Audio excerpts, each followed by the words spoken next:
Hello. Thank you for watching.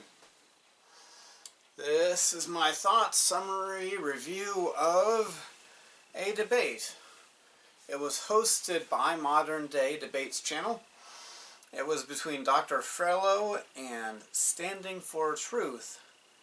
And the subject was... what's the exact wording of the subject? It was about the creation, flood, things like that. Standing for Truth started off by acknowledging or talking about mutations happen. He pointed out we have devolution happening now. Actually, things are getting worse instead of better. He made an analogy between a car. Sometimes the beneficial mutations, there are some things that help, but they're losing information and not gaining information. That's comparable to taking things off of a car to get better gas mileage. You will get better gas mileage if you strip your car of the walls of the car and you just have a motor and a seat there. Maybe at high speed it wouldn't be wind efficient, but it could improve your gas mileage, but you're losing things, not gaining. He quoted Michael Behe about something. Yeah, about mutations. He said that the fossils were created by the flood in the days of Noah, at least most fossils. And the fossils are very mixed up. Let's see. He cited the Cambrian explosion. That's a very strong argument against evolutionism. He talked about plate tectonics. He said there's evidence that there's cold, unmelted slabs of earth crust down in the earth. And that's an evidence for a younger Earth, because if things move slowly and they've been down there for hundreds of millions of years, they should have melted. But if it's been a shorter time, that could explain why we would have crust that's been shoved into the Earth that hasn't melted yet. And his theory is that that was during Noah's flood, a lot of plate tectonics moving around, and some of the crust got shoved down under the other crust into the Earth. He pointed out evidence that the rock layers are laid down quickly. Evidence of that is how big they are and how flat there aren't layers, how do you put it, how flat the layers are. If there had been millions of years in between rock layers, there should be more, it wouldn't be flat like it is. When you go to cliffs like Grand Canyon, you can see it's flat. There aren't a bunch of channels or erosion marks. He put up a picture of dog skulls. All the dogs are definitely dogs. They can interbreed. Some of the smaller dogs might need a little bit of help with getting the genitals to reach the other canine's genitals for breeding, but they've got different shaped skulls. If we didn't know they were dogs, we didn't know about dogs, and we just found those skulls, we might think they're different animals. Let's see. And he pointed out we have genetic entropy. Things are getting worse. There are more genetic mutations building up as time goes on. More people have genetic diseases now than in the past. And he brought up mitochondrial DNA and the evidence of that. There are 3 groups of mitochondrial DNA. They've done DNA studies. They can, trace it back to 3 distinct groups of mitochondrial DNA. And that matches the story in the Bible perfectly. Noah had a wife and they had 3 sons who got on the ark with him. Are there more that were rebellious and had to die in the flood? Who knows? But 3 sons, and they all got married. So that makes 3 wives. 3 different mitochondrial DNA strands. Then Dr. Frello did his opening presentation. He put up a list of headlines for his presentation. Beneficial mutations and natural selection. So he made the claim that that beneficial mutations can build up to, go from single cell organism to everything. Transitional forms. He claimed there are transitional forms. He did not make any proofs about that. He didn't show evidence of a beneficial mutation creating a whole body part. That's what you need to go from single cell organism to something that has legs, skin, lungs, multicellular, digestive tract, reproductive organs. Fossil record was a headline he wrote there, so he's claiming that the fossils are proof. They're just, wow, you have to look at the fossils and come to the conclusion that there is evolution, that they all had a common ancestor, and that they're billions of years old. Nested hierarchy, okay. The fact that you can see similarities between things and draw charts doesn't prove anything about how they were created. We can do the same thing about cars, bicycles, guns,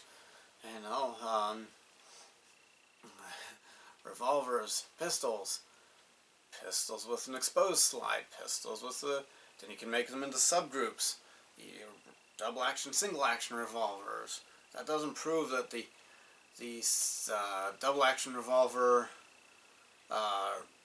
evolved, was given birth to by a single action revolver. That's just the way they were made. The same gun maker now will make a single action semi-automatic gun and a double action semi-automatic gun. That doesn't mean that nothing was made. Accumulation of genetic complexity. So he's claiming that genetic complexity from mutations can add up to build new things. He gave examples of microevolution, which is not in dispute, and is a really weak argument. That doesn't prove macroevolution. Specifically, fleas. And they are resistant to some kind of bacteria that is below them in the dirt, but not to the ones above them. It's still fleas. It didn't grow lungs. It didn't grow fur. He said there are some bacteria that, after some generations, lost a flagellum and regrew a flagellum. But it just got back what it had before. I don't see how you can claim that's going to build legs and lungs and a heart. That to me looks like there's a designer that designed a system to correct and get back in line. He claimed that phylum are too broad of a category. I haven't heard Dr. Frello say, well, everything's a eukaryote, so everything's still the same kind. So I don't know if he's ever said that. I haven't heard him say that I remember. Phylum is not too broad of a category to say, wow, there's all the different phylum represented in the Cambrian layer. Then it was time for the rebuttal. Standing for truth pointed out that bacteria are still bacteria, but when these new superbugs that are resistant to antibiotics, they are weaker. And pointed out that it's just storytelling. He heard Dr. Frello do a lot of storytelling, but not give actual scientist. He made the claim that deleterious mutations are more numerous, significantly more numerous than the beneficial mutations, and will have a greater effect. Pakicetus, they first found a Pakicetus skull. Maybe it was even part of a skull. They did not find a whole Pakicetus and said, "Ooh, it's a Pakicetus. It is a half whale, half land animal." They named it Pakicetus because cetus is the Latin word for dolphin or whale, and so it's a scientific name for dolphins and whales. And Pak from Pakistan because they found the Pakicetus skull in Pakistan. But later they found the entire skeleton of a Pakicetus and found it to be a purely land animal. It was not a half whale. He pointed out Ambulocetus has been declared recently by scientists that looked into it to be very crocodilian. So not a whale, not a half whale, not a transitional species. He pointed out that you can make hierarchical patterns, nested hierarchies, with cars, because there are things that are similar with cars. But that doesn't disprove that there's a car factory that made the thing. And then Dr. Farlow made a claim about genetic entropy. He's claiming that genetic entropy isn't studied, it isn't true, it isn't more powerful. He's citing E. coli because there have been studies with E. coli where they keep going. They have a lot of generations. The generation time for E. coli is very short, about 20 minutes. And so there's a study where somebody's been keeping track of his E. coli now for 20 or 30 years, and they got up to 60,000 generations. My thought about that, well, maybe some kinds of animals have more genetic entropy than others. Let's see.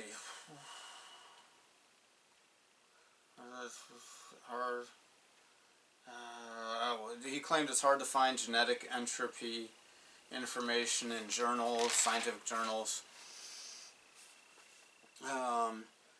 He claimed he's had an online debate or written debate between Nathaniel Jeanson and himself, Nathaniel Jeanson from Answers in Genesis, and he said you should read his response there. I guess it was a lengthy response that would have eaten up the rest of his time in this debate that I watched. So if you have time, hey, feel free to go read it.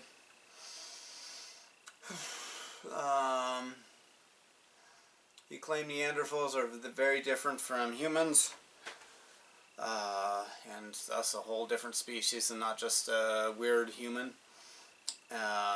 Then it was time for the discussion period where they're supposed to talk to each other. Standing for Truth asked, how do you account for damage, 100 mutations? Yes. Should have written a more detailed note. Standing for Truth asked Dr. Farlow, let's see, how account damage 100 mutations? How does he take into account the genetic? Yeah, he was asking about basically how does Dr. Farlow account for the mutations that we've seen in bacteria that make them less survivable in the wild? And Dr. Farlow asked, why are there still bacteria if the genetic entropy is a true thing, it's a scientific fact? Standing for Truth point out that Lemensky's bacteria lost DNA. He gave a list of diseases which are genetic, that are on the rise. I think he was implying they're on the rise, they're more common now than they used to be, which is an example of our entropy, humans de-evolving, getting worse, less survivable.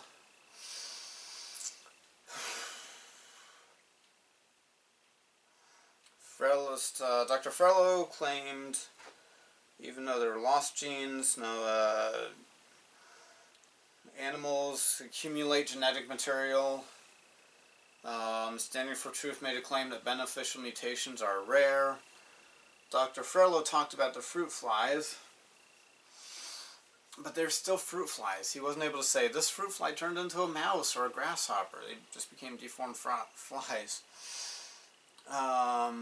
But, let's see. Now, what does he point about the fruit flies? I finished watching this debate this morning, so it should be fresh on my mind. Fruit flies, fruit flies. No, there's something about the DNA of the fruit flies. They got some new DNA activated or something like that. Okay, then Standing for Truth. Note C is different from bacteria. Oh, fruit flies are different. Oh, yeah. Standing for Truth wanted to stick to the topic of bacteria. He saw fruit flies as a divergence, a tangent, changing the topic. And so he tried to bring it back to the bacteria and finish talking about bacteria instead of talking about bacteria and fruit flies. Dr. Farlow claimed there was inactive fruit fly genes. Inactive fruit fly genes in some tests were beginning to make proteins and become active. I still don't see how that proves that the fruit fly has a common ancestor with a hamster and a pine tree. Then it was time for their closing statements. Standing for truth, pointing out, as I said, there's net loss. There's more net loss than there is net gain when you take into account the beneficial mutations and the bad mutations. Let's see. He did a car metaphor, reiterated the car metaphor, and he talked about orphan genes. Orphan genes are something genetic or a thing in an animal that isn't in the previous animals according to evolution. That it's really a strong evidence. It's not evidence for evolution if bats have echolocation and none of the other mammals do, that are supposedly the precursor to bats. That means it got that echolocation special. You can't give bats and whales. You can't say, well, they both have echolocation. That proves evolution. Well, no, and that proves they're designed with echolocation in them. Then Dr. Farlow talked about encourage people to read articles. His article about mitochondrial DNA. He asked why there are no bony fish in the Cambrian rock layers. He ridiculously claimed that the Cambrian explosion is a problem for everybody, creationists and Darwinian evolutionists. Wow, that was stupid. No, it's not a problem. A creationist, the Cambrian rock layer and the Cambrian explosion is not a problem for a creationist. If they are really billions of years old, or hundreds of millions of trillions of years old, whatever the big number is, it's not true. If they really are that old, so what? A creator can create things in any order he wants to. So even if old earth creationism is true, then they could be created in any order, and the order in the rocks does not disprove anything. But actually, the best explanation for the rock layers is a worldwide flood laying down, hundreds or thousands of feet of sediment that becomes sedimentary rock. What's going to be at the bottom? The things at the bottom. The clams that can't walk anywhere. The other things that don't move very well. What's going to be the next layer? Stuff that could swim wiggle out of the first layer of mud. Stuff that's not on the bottom is going to, have to get killed in the commotion and the waves going around, and then get buried. What will be on the top? Well, the things that are least dense. Density is going to be one thing that sorts things in a worldwide flood. So the least dense things are going to be at the top. What's the least dense thing? An animal with hollow bones that'll help it to be light to fly. Birds. And feathers that are hollow. Birds. Birds should be near the top most of the time. Okay, then they got to the question and answer session. Of course, for the people watching it live, debate was presented live, but I watched the recorded version. Modern Day Debate says that. The debate is aired live. You can watch it while it's happening and ask questions while it's happening, make comments.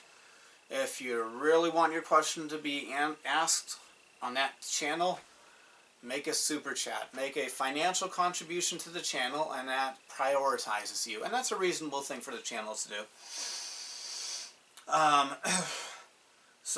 First question, one of the questions accused the young earth creationist of playing word games, semantics. That's a ridiculous, stupid thing that the questioner asked, no? And Standing for Truth did a good job of refuting that by pointing out the evidence that he uses. One question asked for evidence of a long life. The Bible tells us about it. The Bible's written by witnesses to those long lives, or quoting the witnesses to the long lives. But there are genetic entropy. We have a lot of problems now because of genetic entropy. Less of it in the past would help there be longer lives in the past. And there are legends all over the world of long life of some people in the past. And some legends could be the result of people retelling true stories. And just if you keep retelling a story, you might twist some things. Might add something to make it an even funner story. There was a question asked to Dr. Frello, what evidence would convince you of limited descent within kinds? In other words, the Young's creation model, the biblical creation model, acknowledges speciation. That's why there could be all of the animals on the earth in one ark, because animals do speciate. Speciate means they become like a different kind of wolf, but they're still a wolf. And so what would convince him of that? And wow, he said something stupid. Stupid or dishonest? I don't want to accuse people of lying if I don't have good evidence, but anyway, his response was if he found an animal with features from different phyla, like vertebrate eyes in an invertebrate, insect eyes in an invertebrate, or vertebrate eyes in an insect. I don't see how that should convince anyone of anything if things were all scrambled up. So if things aren't scrambled up, if the animals don't look like the creatures that you read in the Percy Jackson book series and another Pokemon and other fantasy stories, then it's couldn't have been created? That's stupid. No, wait. There's no evidence to say things go past the kind. There's no evidence to say there aren't limits. So Dr. Frello proved he's not willing to consider evidence there, and what he said would be convincing evidence. That would actually, I think, be convincing evidence that there are no differences. If you could end up with a fly eye on a mouse, that would be things going different from their kind, not staying within a kind. At some point in the question and answer session, audience question session, Dr. Frello expressed annoyance at people using not their real names, so they have YouTube anonymity. I think he should not feel annoyed by that. I don't think there's anything wrong with people wanting YouTube anonymity.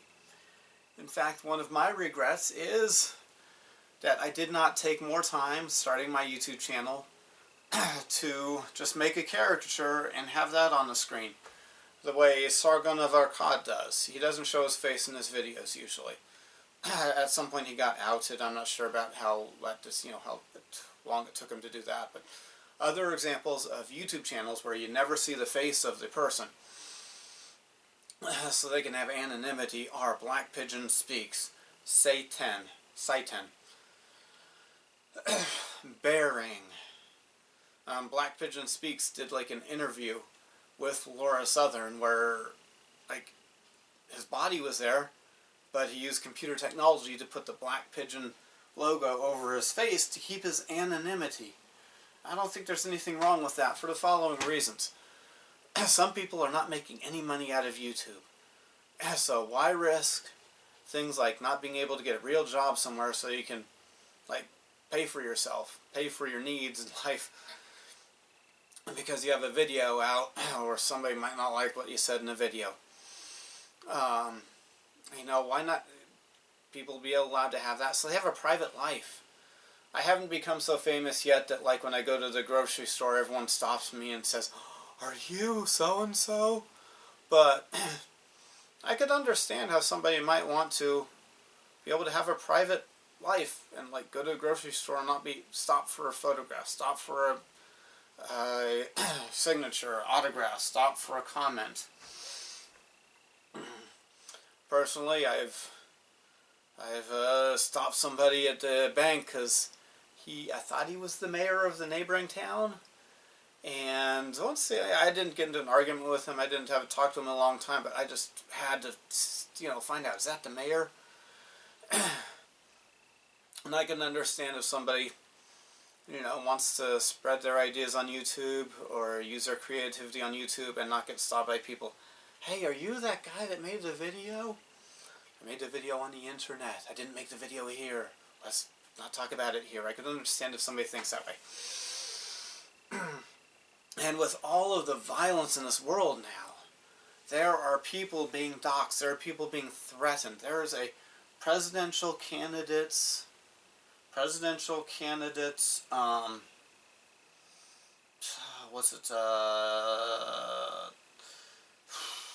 campaign chairman, I think is what he is, who put out names and addresses of people who made donations on Twitter. He called for their murder. He put them at risk with all the violent people around here, with all of the actual fascists who lie and call themselves anti-fascists, throwing milkshakes, some of them milkshakes with poison in them, or acids, or concrete actually in the cup. With people like that getting violent out there. It's reasonable, and getting violent because of lies, and the people out there willing to tell lies about other people. It's completely reasonable to want some anonymity on YouTube when you are sharing ideas and thoughts. There was a question, the last question I took notes on was, why are there not certain animals like bony fish in the Cambrian rock layers? That was asked to Standing for Truth. He gave a lengthy explanation. A short summary of his explanation to that question is, animals were buried by habitat.